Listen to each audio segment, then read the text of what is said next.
Assalamualaikum warahmatullahi wabarakatuh.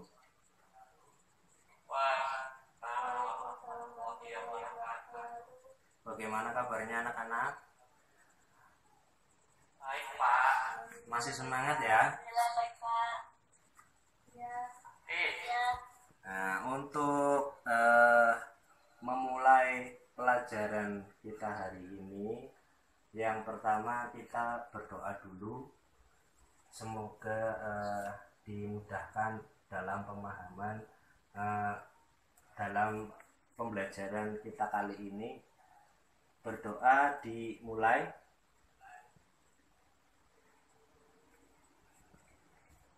Selesai. Semuanya bisa hadir ya dalam pembelajaran ini. Hadir, Pak. Hadir. Oke.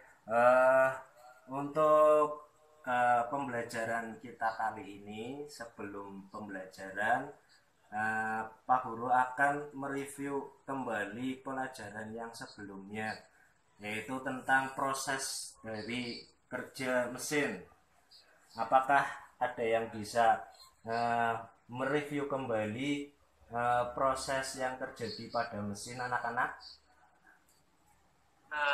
Saya Ahmad Rahman izin menanggapi pertanyaan dari Bapak. Ya, silahkan. Jadi pada review pembelajaran sebelumnya sudah jadi tentang proses pada mesin yang secara garis besar dapat dibagi menjadi 4 tahap. Yang pertama itu langkah hisap, kemudian ada langkah kompresi, dan yang ketiga ada langkah kerja atau langkah usaha. Selanjutnya langkah keempat atau langkah yang terakhir adalah buang. Secara garis besar seperti itu, Pak. Oh iya, berarti masih ingat ya tentang pelajaran kemarin. Oke. Untuk selanjutnya nanti kita akan membahas tentang mekanisme katup. Pak Guru akan memberikan beberapa materi melalui poin-poin yang akan nanti di-share lewat web meeting ini ya. Oke, untuk pembelajaran yang akan kita pelajari untuk hari ini itu ada sesuai dengan kompetensi dasar, yaitu menerapkan cara perawatan sistem utama engine dan mekanisme katup, kemudian merawat berkala sistem utama engine dan mekanisme katup. Tujuan pembelajarannya: 1. Siswa dapat mengetahui sistem kerja dari mekanisme katup. Kemudian siswa dapat mengidentifikasi jenis mekanisme katup. Yang ketiga, siswa dapat memahami sistem penggerak mekanisme katup. Yang keempat, siswa dapat menganalisis kerusakan yang terjadi pada sistem mekanisme katup dan melakukan penyetelan katup. Untuk materi yang pertama, di sini ada terlihat mekanisme katup. Jadi mekanisme katup berfungsi untuk mengatur pemasukan gas baru atau campuran bahan bakar dan udara secara optimal ke dalam silinder dan mengatur pembuangan gas bekas ke saluran buang. Kalau kalian lihat di dalam gambar, di situ terdapat komponen-komponen pada katup. Yang pertama ada tuas katup, kemudian ada pengantar katup, kemudian ada batang penumbuk, ada mangkok penumbuk, kepala silinder, dan blok silinder. Kemudian yang paling bawah itu ada poros cam. Bisa dipahami ya? Bisa, bisa. Ya, kita lanjutkan. Di sini Pak Guru akan menjelaskan tentang jenis mekanisme katup. Itu ada 4. Yang pertama ada seed valve atau SV. Kemudian yang kedua ada overhead valve atau OHV. Kemudian yang ketiga ada single overhead camshaft atau SOHC. Yang keempat itu ada double overhead camshaft atau DOHC. Itu adalah jenis-jenis mekanisme dari katup. sebentar. Yang pertama feeder valve atau SV itu bisa kalian lihat gambarnya ya, di mana katup itu berada di samping. Nah ya, keuntungan konstruksinya itu sederhana. Kemudian mesinnya pendek, suara tidak berisik, tetapi ruang bakar kurang menguntungkan bagi proses pembakaran. Kemudian yang terakhir itu penyetelannya agak sulit karena posisinya di samping. Kita lanjutkan. Yang kedua ada overhead valve, bisa kalian lihat pada gambar di mana katup berada di atas, kemudian poros penggerak atau poros cam berada di samping. Nah, itu adalah beberapa materi yang kita pelajari untuk hari ini. Terima kasih. Untuk selanjutnya, ada forum diskusi. Pak Guru telah memberikan materi diskusi pada Google Classroom. Silahkan nanti kalian buka Google Classroom-nya, kemudian kalian diskusikan. Pak Guru kasih waktu sekitar 30 menit. Nanti kita kembali lagi pada Google Meet ini untuk melakukan diskusi yang telah Pak Guru paparkan pada Google Classroom. Begitu ya anak-anak? Siap? Siap, Pak. Oke. Oke, anak-anak, untuk kegiatan selanjutnya kita akan berdiskusi tentang permasalahan yang terjadi pada sebuah mobil yang yang tadi Pak Guru berikan di Google Classroom. Kemudian kalian diskusikan. Pak Guru akan mereview kembali. Ketika mesin dinyalakan, maka akan atau terdengar suara mengelitik seperti pukulan-pukulan. Kemudian performa mesin berkurang. Nah, menurut saudara itu penyebabnya apa? Nah, silahkan, ada yang bisa menanggapi?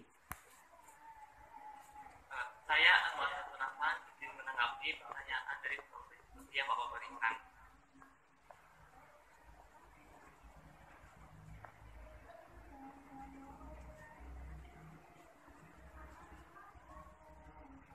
Halo.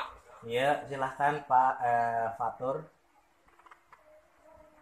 Jadi, menurut saya, dari referensi yang saya baca dari baik dari PowerPoint-nya Bapak berikan maupun dari mulai, suara mengelitik posisi pukulan kecil tersebut disebabkan karena sisi selah kartu yang terlalu lebar, mengakibatkan upper arm dan pada kartu sering tumbukan tersebut yang mengakibatkan suara pukulan kecil atau suara mengelitik.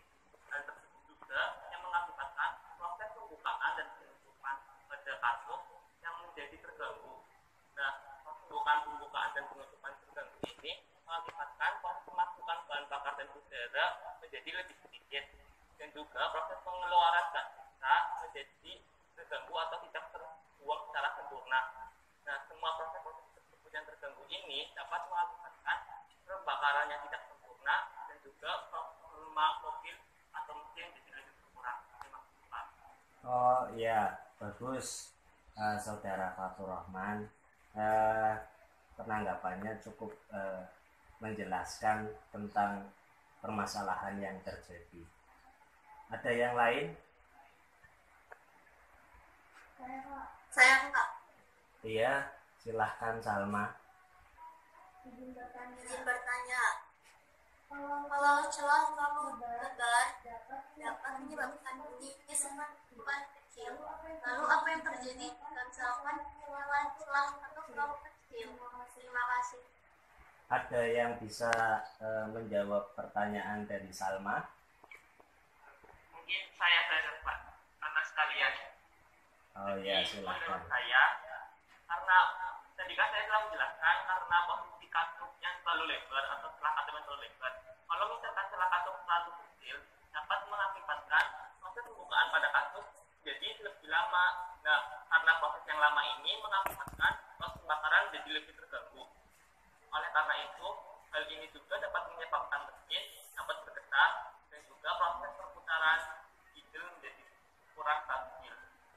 Kurang lebih seperti itu, Pak. Iya, mungkin itu sudah cukup bagus yang telah disampaikan Ahmad Fatur Rahman.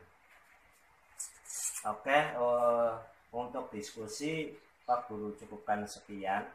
Pak Guru untuk mereview kembali apa yang hasil diskusi yang telah kalian lakukan. Dari hasil diskusi bahwa memang celah katup itu sangat perlu dilakukan penyetelan karena nanti pengaruhnya banyak terhadap performa dari mesin.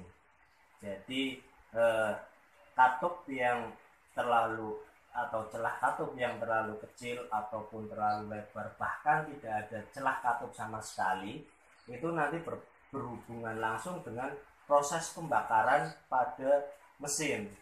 Nah, proses pembakaran yang tidak sempurna nanti ada hubungannya dengan performa dari mesin itu sendiri. Maka dari itu ketika celah katup sudah tidak sesuai dengan standar, dilakukan penyetelan katup. Biasanya dilakukan pada 20.000 km pada kilometer di kendaraan. Itulah yang harus dilakukan untuk perawatan berkala pada mekanisme katup. Oke, untuk mendalami materi yang kalian pelajari, Pak Guru sudah siapkan beberapa soal yang nanti akan dikirim lewat Google Classroom. Silahkan nanti kalian kerjakan soal-soal tersebut, kemudian Pak Guru kasih waktu 2 hari dan jawabannya silahkan nanti dikirim bisa lewat Google Classroom.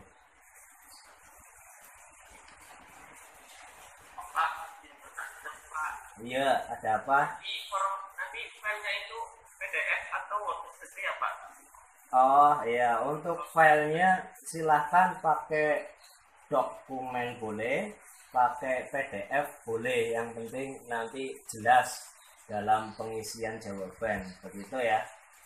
Ada pertanyaan lagi? Kalau tidak ada, nanti untuk pertemuan mendatang kita akan membahas tentang sistem pelumasan. Nanti untuk jadwal dan waktunya saya share ke WhatsApp grup di grup kelas ya. Oke, siap ya nanti ya untuk pembelajaran selanjutnya. Siap, Pak.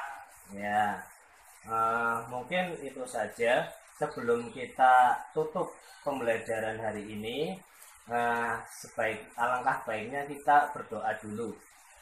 Berdoa bisa dimulai. Selesai.